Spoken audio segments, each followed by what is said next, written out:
Julia would make me in a second. Even typing those words, "let him know," set off a cold sweat through my entire body. This was why I kept chickening out, because whenever I set out to do it, I'd go into a full panic. Fear that nothing would work out the way I wanted, that I'd fuck myself over by leaving a secure situation to strike out on my own.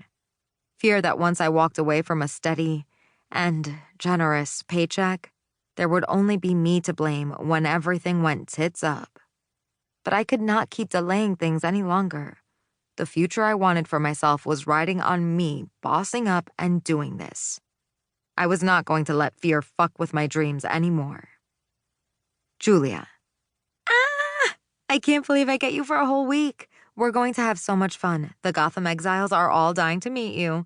They all feel like they know you already. I grinned at that as I forced myself to take deep, calming breaths. Julia's friend group was a crew of ex-New Yorkers living in Dallas.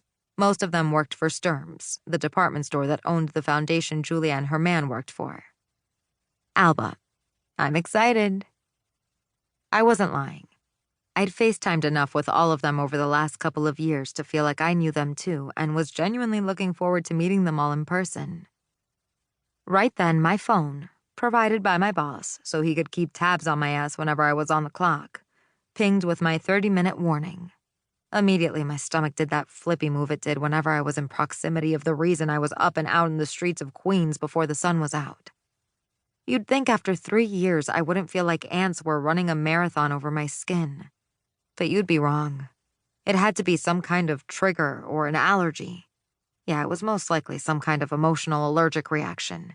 That had to be a thing. Alba. Okay, I have to go. TTYL. Julia. Next time we talk, you will be free from the clutches of that big-ass Greek Dominican nightmare you work for. I winced, picturing the brooding, perfect face attached to those 6 feet and 3 inches of hard muscle encased in delicious caramel skin. And with determination, pushed through the doors of my boss's building. I was ready. I would be fine. It was my time now. Chapter 1. Alba. Alba Serena Duarte doesn't have bad days.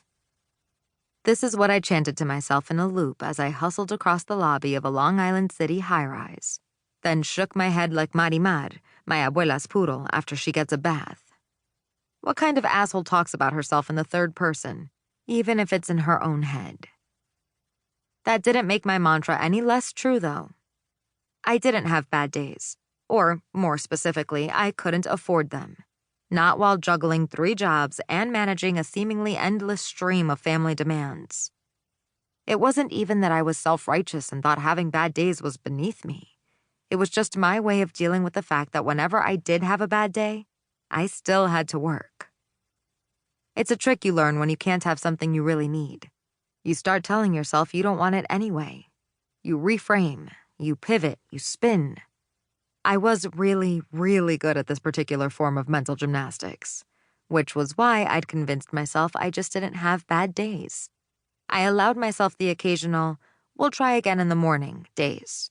I could even do, "let's try to focus on the bright side" days, or my go-to, "you're a bad bitch and you can handle this" days. But never, ever a bad day.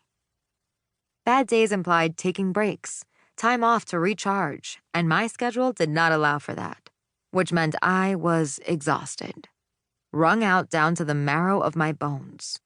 But hustle culture doesn't come to a halt just because I'm feeling like a piece of chewed gum stuck to the pavement. That bitch keeps churning like a merry-go-round on steroids, and you can either handle your business or get tossed on your ass with your dreams right alongside you. So I stayed on. Even if some mornings I did it by the skin of my teeth. My dreams were worth losing a lot of sleep over.